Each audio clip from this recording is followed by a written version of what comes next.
morning class. Today I will start my new chapter from your accountancy book, and chapter name is admission of a partner. In this lecture I will explain some basics introductions about admission of a partners. So what is admission of a partner? When a partner admitted or join a firm in existing firm, this is called admission of a partner. You also know about the what is partnership. When two or three more partners started a business in partnership, this is called partnership. When in this existing partnership a new partner joined the firm, in that condition we called it admission of a partner. So admission of a partner means जब भी कोई नया partner किसी partnership form को join करता है तो उस कंडीशन को क्या बोला जाता है? Admission of a partner. New partner admitted when the firm required more capital. अब किसी भी न्यू पार्टनर के एडमिशन की रिक्वायरमेंट क्यों होती है? क्योंकि फर्म को कुछ कैपिटल की ज़रूरत होती है. तो उस कैपिटल की इन्वेस्टमेंट को से बचने के लिए पार्टनर ये डिसाइड करता है किसी नए पार्टनर को उस फर्म में ज्वाइन कर लिया जाए. तो जो भी नया पार्टनर होता है वो कुछ कैपिटल के साथ उस फर्म को ज्वाइन करता है या कुछ कैपिटल इन्वेस्ट करके उस फर्म को ज्वाइन करता है. Admission of a partner one of the made of reconstitution. मैंने आपको बताया था कि जब भी फॉर्म रिकन्स्टिट्यूशन का मीनिंग क्या होता है? फॉर्म में कुछ भी चेंज होता है तो उस कंडीशन को क्या बोला जाता है? रिकन्स्टिट्यूशन.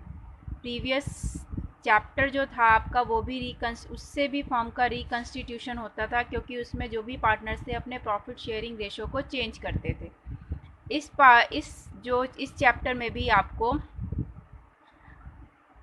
रिकन्स्टिट्यूशन की कंसेप्ट को आपको सुनने को मिलेगा. क्यों मिलेगा? क्योंकि जब भी कोई नया पार्टनर ज्वाइन होता है तो उस कंडीशन में भी फॉर्म को रीएडजस्ट या रिकन्स्टिट्यूट किया जाता है ताकि जो भी प्रॉफिट शेयर्स हैं, रिजर्व्स हैं, उन सभी को एडजस्ट किया जाए. क्योंकि न्यू पार्टनर की एडमिशन से हमारी जो प्रीवियस पार्टनरशिप चल रही होती है उसको रिकन्स्टिट्यूट करना पड़ता है.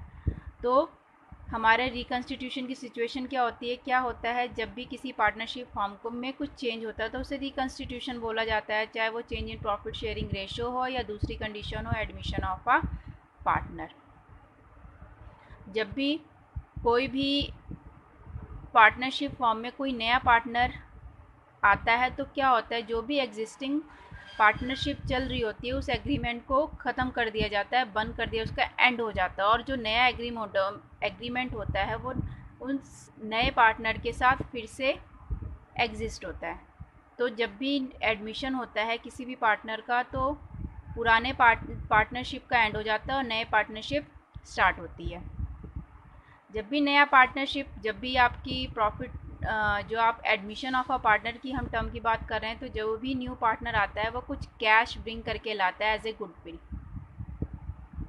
नए पार्टनर ने अगर ज्वाइन किया तो वो कैपिटल तो लाएगा ही, साथ में वो कुछ कैश एज ए गुडविल भी लाता है ताकि जो भी ओल्ड पार्टनर्स हैं उन्होंने जो भी सेक्रीफाइस किया है वो उनको उसके बदले में कुछ कंपनसेट कर सके. अब जैसे 3 पार्टनर हैं और उसमें एक चौथा 3 पार्टनर्स थे और उनकी एग्जिस्टिंग फर्म चल रही थी, उसी टाइप एक दूसरा थर्ड फोर्थ पार्टनर आ जाता है जिससे उस एग्जिस्टिंग पार्टनरशिप में कुछ चेंजेस आते हैं. क्यों चेंजेस आते हैं? क्योंकि पहले 3 पार्टनर अपना profit sharing ratio equally decide कर रहे थे, लेकिन अब जो नया पार्टनर आया है उस नए पार्टनर के एडमिशन से उन पुराने पार्टनर्स के शेयर में कुछ कमी आ जाएगी. क्योंकि पहले वो 3 लोग शेयर कर रहे थे उस प्रॉफिट को, अब जो भी पार्टनरशिप शेयर होगी वो 4 लोगों के बीच में होगी. तो उस कंडीशन में जो भी नया पार्टनर आता है और जो पुराने पार्टनर जो भी सेक्रीफाइस करते हैं उसके बदले में उन्हें कुछ गुडविल प्रोवाइड की जाती है. New partner share in future profit that is equal to sacrifice of profit share by an existing partner of the firm. जो भी न्यू पार्टनर होता है उसका जो भी प्रॉफिट शेयरिंग रेशो होता है वो equally new partner share in future profit that is equal to sacrifice of profit share by an existing partner. जो भी एग्जिस्टिंग पार्टनर होते हैं, एग्जिस्टिंग पार्टनर मीन्स जो भी पुराने पार्टनर्स होते हैं, उन पुराने पार्टनर्स में जो भी प्रॉफिट शेयरिंग रेशो होता है वो कैसे डिसाइड होता है? उन पुराने पार्टनर्स में जब नया पार्टनर आता है तो जो भी पुराने पार्टनर का शेयर होता है वो नए पार्टनर को डिस्ट्रीब्यूट हो जाता है। इस वजह से वो एक तरीके से सेक्रीफाइस होता है ओल्ड पार्टनर्स का। तो जो भी नया पार्टनर होता है वो अपने शेयर को किससे गेन करता है, पुराने पार्टनर से। तो वो पुराने पार्टनर्स के लिए सेक्रीफाइस हो जाता है और नए पार्टनर्स के लिए क्या हो जाता है, वो gain. The amount new partner page for their sacrifice is called goodwill. जब भी कोई नया पार्टनर किसी फर्म को ज्वाइन करता है तो जो भी अमाउंट या जो भी कैश पे करता है, जो भी नया पार्टनर कैश पे करता है, उस कैश को क्या बोला जाता है, या जो भी सेक्रीफाइस करता है नया पार्टनर एज ए कैश, उस कैश को क्या बोला जाता है, गुडविल और प्रीमियम फॉर गुडविल। क्योंकि जब भी न्यू पार्टनर का एडमिशन होता है, जो भी पुराने पार्टनर्स होते हैं उन पुराने पार्टनर्स के सेक्रीफाइस के बदले जो भी नया पार्टनर होता है वो कुछ कैश एज ए गुडविल उनको देता है, और उस गुडविल को हम प्रीमियम फॉर गुडविल भी काउंट करते हैं। Clear? Now last is new partner bring some capital also to get right in the assets of the firm. जो भी न्यू पार्टनर होता है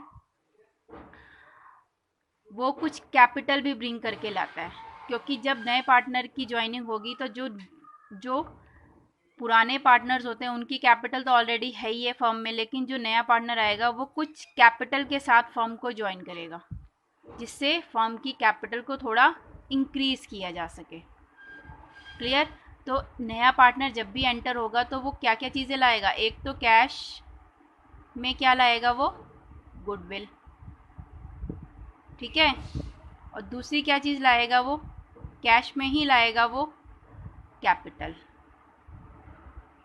कई बार क्या होता है, कैश की कंडीशन नहीं होती है, कई बार कुछ और टर्म्स भी आ जाती हैं, तो वो हम आगे फर्दर लेक्चर्स में पढ़ेंगे। कैपिटल तो वो कैश में ही लाएगा, लेकिन कई बार जो गुडविल की कंडीशन होती है वो कैश में नहीं हो पाती है, तो वो कुछ और टाइप से उनको पे करता है, या अपना जो गुडविल का शेयर होता है वो किसी और टाइप से सेक्रीफाइस करता है एग्जिस्टिंग पार्टनर्स को। तो जब भी नया पार्टनर आएगा कुछ गुडविल के साथ एंटर करेगा और कुछ कैपिटल के साथ एंटर करेगा। गुडविल का जो भी शेयर, जो भी अमाउंट होगी वो पुराने पार्टनर्स में वो सेक्रीफाइस कर देगा, क्योंकि जो भी पुराने पार्टनर सेक्रीफाइस कर रहे हैं अपने शेयर, उनके बदले में वो उसे क्या प्रोवाइड कर रहा है, goodwill. Clear? Now effect of admission of a partner. जब भी कोई नया पार्टनर किसी फर्म को ज्वाइन करता है तो उसका पार्टनरशिप फर्म पे क्या इफेक्ट पड़ता है, पार्टनरशिप फर्म में क्या क्या चेंजेस आते हैं, तो वो चेंजेस मैं आपको बता रही हूँ।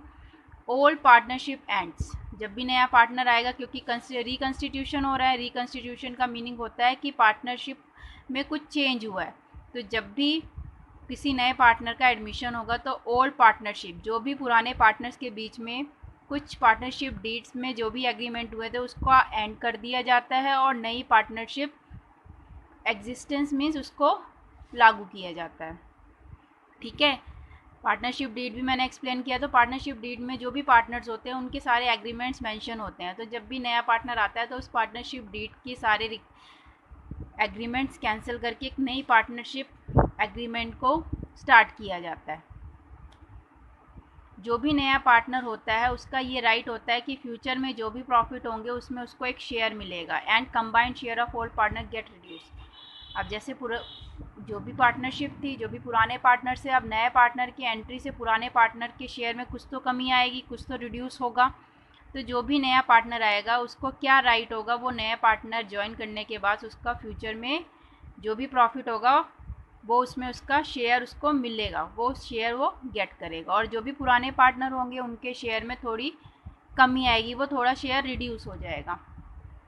Then next is new partner acquires right on the assets and liable for the liabilities of the firm। जो नया पार्टनर होगा उसका ये राइट भी होगा कि जो भी एसेट्स होंगी या जो भी लाइबिलिटीज़ होंगी उस पर उसका पूरा राइट होगा। मीन्स वो फर्म में अगर ज्वाइन हो गया है तो जो भी फर्म की एसेट्स होंगी, जो भी लाइबिलिटीज़ होंगी, वो पूरी तरीके से उनको पे करने के लिए या उन एसेट्स को होल्ड करने के लिए पूरी तरीके से लाइबल होगा। कहने का ये है कि जैसे हम रीवैल्यूएशन अकाउंट बनाते हैं तो रीवैल्यूएशन का जो भी प्रॉफिट होता है वो ओल्ड पार्टनर्स में ही डिवाइड होगा, लेकिन जब बैलेंस शीट में उनकी एसेट्स और लाइबिलिटीज़ की रिवाइज वैल्यूज को शो किया जाएगा तो वो न्यू पार्टनर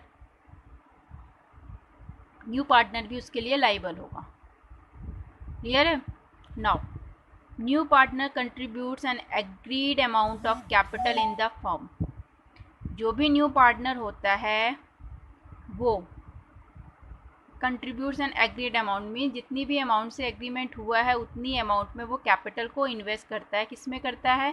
फर्म में। The goodwill of the firm. अब हम गुडविल की बात करें तो उसकी वैल्यू कैसे कैलकुलेट होगी? The goodwill of the firm is valued because to compensate sacrificing partner by bringing the share of goodwill by new partner. अब गुडविल है, जब भी नया पार्टनर किसी फर्म को ज्वाइन करता है तो मैंने आपको बताया दो चीज़ें वो ब्रिंग करके लाता है। एक तो कैश में कैपिटल लाएगा और दूसरी चीज़ वो क्या लाएगा? गुडविल, वो भी कैश में लाएगा। लेकिन जो भी गुडविल की अमाउंट होगी वो किसको कंपनसेट करेगा? सेक्रीफाइसिंग पार्टनर्स को। Amount of goodwill is sacrifice ये come to sacrificing partner by bringing the share of goodwill by new partner. जो भी पुराना या नया पार्टनर है वो जब भी किसी फर्म को ज्वाइन करेगा तो जो भी उसका प्रॉफिट शेयरिंग, जो भी उसका शेयर होगा, ये जो भी सेक्रीफाइसिंग पार्टनर होगा वो उस गुडविल को उन्हें कंपनसेट करेगा। और वो कब करेगा? जब वो अपने साथ कुछ शेयर ऑफ गुडविल ब्रिंग करके लाएगा। अब adjustments required on admission of a partner.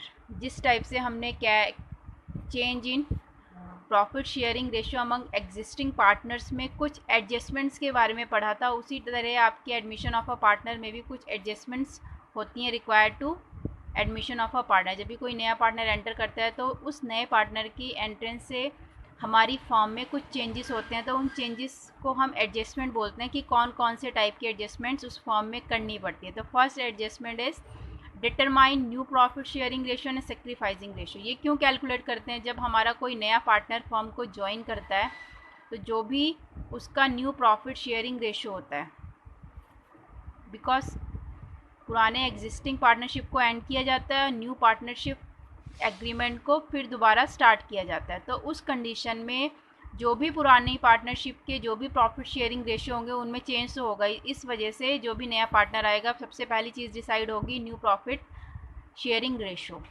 और उसके डिसाइड होने के बाद क्या डिसाइड किया जाता है कि कितना सेक्रीफाइस होगा थ्रू एग्जिस्टिंग पार्टनर्स। दूसरी कंडीशन है, दूसरी एडजस्टमेंट क्या है? Valuation and adjustment of goodwill. जैसे आप change in profit sharing ratio में सेक्रीफाइसिंग रेशियो और गेनिंग रेशियो को कैलकुलेट करते थे, लेकिन जब एडमिशन ऑफ अ पार्टनर होगा तो आप न्यू प्रॉफिट शेयरिंग रेशियो और सेक्रीफाइसिंग रेशियो को आप क्या करोगे? सेक्रीफाइसिंग रेशियो कैलकुलेट करोगे। दूसरा है valuation and adjustment of goodwill. जब भी कोई नया पार्टनर ज्वाइन करता है तो जैसे हम एडजस्टमेंट ऑफ गुडविल को एडजस्ट करते थे, उसको कैलकुलेट करते थे, इस चैप्टर में भी आपको सेम वही कंडीशन करनी है। हम वैल्यूएट कैलकुलेट करेंगे और उसकी ओ एडजस्ट करेंगे। किसको एडजस्ट करेंगे? गुडविल को। क्लियर? तो ये सेकेंड एडजस्टमेंट थी। Now third adjustment is this. Third adjustment क्या है? Adjustment of profit and loss from revaluation of assets and reassessment of liability. जैसे हम अब प्रीवियस लेक्चर में भी हम रीवैल्यूएशन अकाउंट प्रिपेयर करते थे, इसमें भी सेम वही प्रोसीजर है रीवैल्यूएशन अकाउंट प्रिपेयर करने का। और वैसे ही प्रॉफिट डिस्ट्रीब्यूट होगा in old partners in their old share. तो जब भी नया पार्टनर आएगा तो उसके ज्वाइन होने से पहले जो भी एसेट्स रीअसेस हुई हैं या जो भी लायबिलिटीज़ रीवैल्यूड हुई हैं उनको थ्रू एक रिवैल्यूएशन अकाउंट बनाएगा। जो भी उसका प्रॉफिट होगा वो कौन डिसाइड करेगा? वो कौन किसके बीच में डिस्ट्रीब्यूट होगा? एग्जिस्टिंग पार्टनर्स में, पुराने पार्टनर्स। क्या कोई चेंज नहीं हुआ है? जैसे आप revaluation change in profit sharing ratio में बनाते थे सेम वैसे ही बनेगा। Then fourth adjustment is adjustment of reserves and accumulated profit and losses. ये वाली एडजस्टमेंट भी बिल्कुल सेम है आपकी change in profit sharing ratio की तरह। जैसे हम reserve, surplus, accumulated profit and losses को एडजस्ट करते थे, इस चैप्टर में भी वो वैसे ही एडजस्ट होंगी in their old profit sharing ratio. अब बात आती है लास्ट एडजस्टमेंट की, adjustment of capital. Adjustment of capital में थोड़े से चेंजेस हैं in comparison to change in profit sharing ratio. ये लास्ट एडजस्टमेंट है, लेकिन क्योंकि रिवाइज सिलेबस आपका थोड़ा सा चेंज हुआ है, उस सिलेबस में जो चेंजेस आए हैं तो जो आपका 2020 एंड 21 सेशन है उसमें इस कंसेप्ट को सीबीएसई ने हटा दिया है, एडजस्टमेंट ऑफ कैपिटल के। ये आपके सिलेबस से अब काउंट नहीं होगा, तो इस वजह से हम इस टॉपिक को इस चैप्टर में इंक्लूड नहीं करेंगे, इसको नहीं समझेंगे। क्लियर? एडजस्टमेंट ऑफ कैपिटल को यहाँ से आपके टॉपिक से हटा दिया गया है। तो ये आपकी एडजस्टमेंट थी रिजर्व्स एंड एक्यूमुलेटेड प्रॉफिट को। In next lecture I will explain adjustment started from new profit sharing ratio and sacrificing ratio. I hope मेरे सभी स्टूडेंट्स को ये इंट्रो समझ में आ गई होगी related to the admission of a partner. Thank you.